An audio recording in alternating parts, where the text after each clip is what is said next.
जन्माष्टमीच्या तुम्हाला खूप खूप शुभेच्छा। कशी वाटली तुम्हाला तयारी? अजून भरपूर मजा केली आम्ही, पण ती तुम्हाला पाहायला लागेल। त्यासाठी तुम्हाला व्हिडिओ शेवटपर्यंत पाहायचा आहे। त्यासाठी सबस्क्राइब करा, शेअर करा, कमेंट करा आणि लाईक करा। सबस्क्राइब करायला मी परत परत सांगते, विसरू नका। Stay tune to life and style.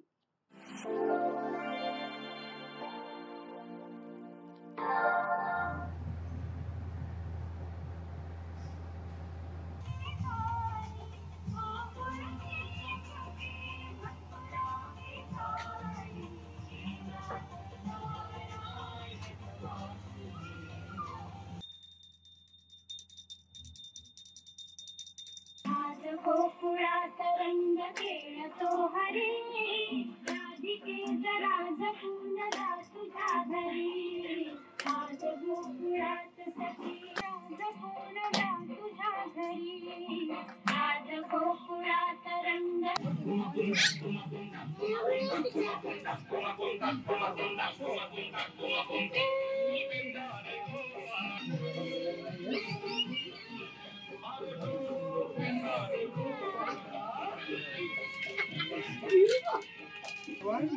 One, two, three.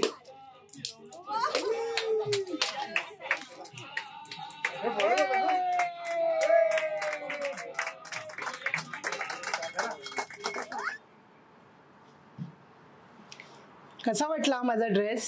किती ब्राईट अँड कलरफुल आहे ना? माझ्या भाच्याच्या लग्नात आम्ही बांधणी थीम ठेवली होती 2022 मध्ये नोव्हेंबरला, आणि तेव्हा मी सगळ्यांना मस्त मस्त बांधणीचे ड्रेसेस डिझाईन करून दिले होते। त्यापैकी माझा हा ड्रेस आहे।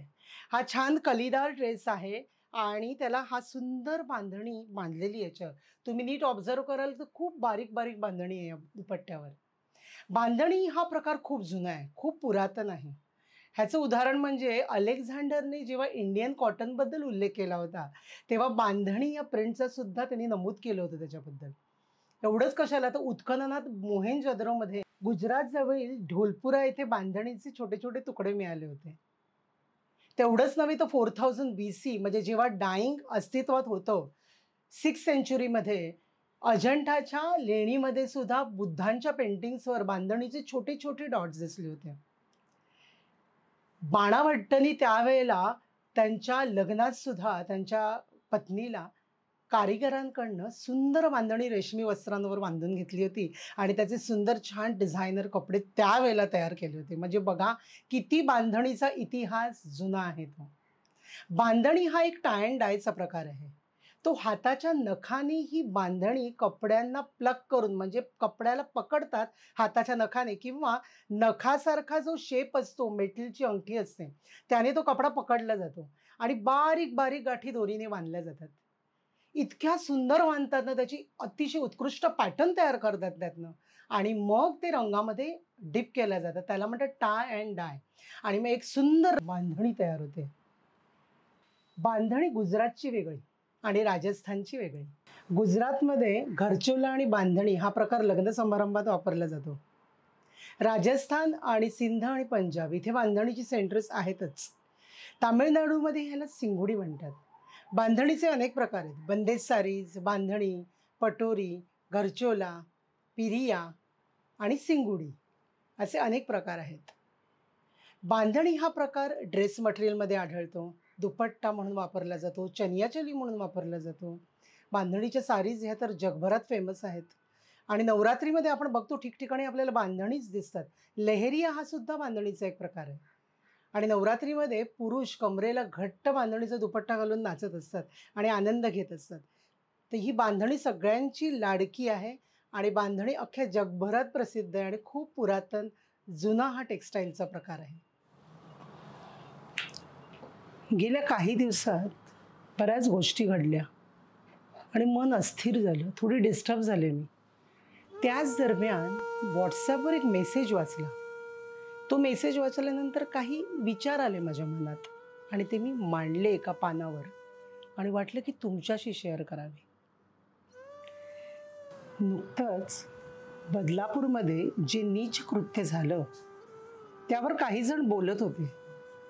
त्यातला एक म्हणाला, तुमचा कृष्णसुद्धा बायकांच्या मागे लागायचा की. हा विकृत विचार ऐकून त्या माणसाचा राग नाही आला, तर कीव करावीशी वाटली.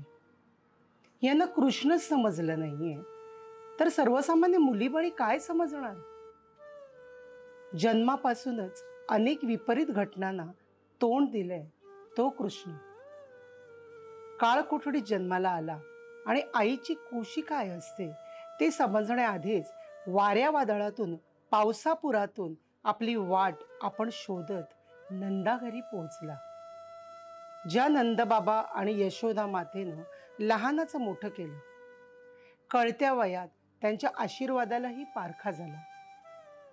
ज्या राधेनं प्रेम म्हणजे काय शिकवलं तीही दुरावली. गोकुळ गेलं, बालपणीचे सवंगडी दुरावले, मथुरा हरवली, यादवी माजली. आयुष्याने सतत त्याच्यापासून काहीतरी हिरावूनच घेतलं.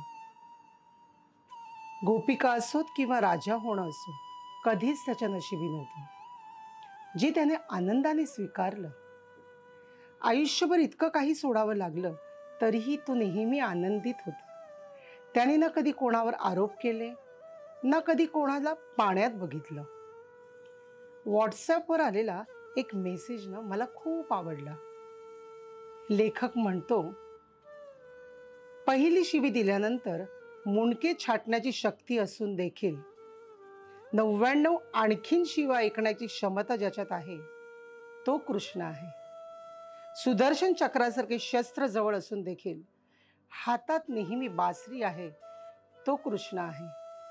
द्वारकेसारखे वैभव असून देखील सुदामासारखा मित्र आहे तर तो कृष्ण आहे. मृत्यूच्या फण्यावर उभारलेला असून देखील जो नृत्य करतो तो कृष्ण आहे.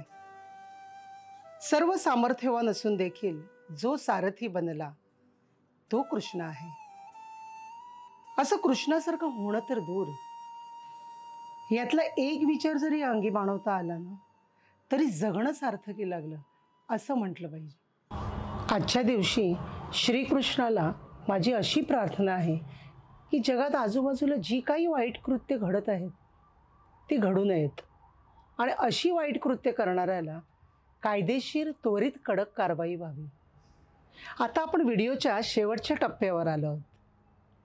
घरी जन्माष्टमी रात्री 12 वाजता आम्ही कशी उत्साहाने साजरी केली ते तुम्हाला बघायचे. त्यासाठी पूर्ण व्हिडिओ जरूर बघा आणि एन्जॉय करा. श्री कृष्ण गोविंद हरे मुरारे, हे नाथ नारायण वासुदेव. श्री कृष्ण गोविंद हरे मुरारे, हे नाथ नारायण वासुदेव. अच्युतं केशवं राम नारायणं, कृष्ण दामोदरं वासुदेवं हरि. अच्युतं केशवं राम नारायणं, कृष्ण दामोदरं वासुदेवं हरि.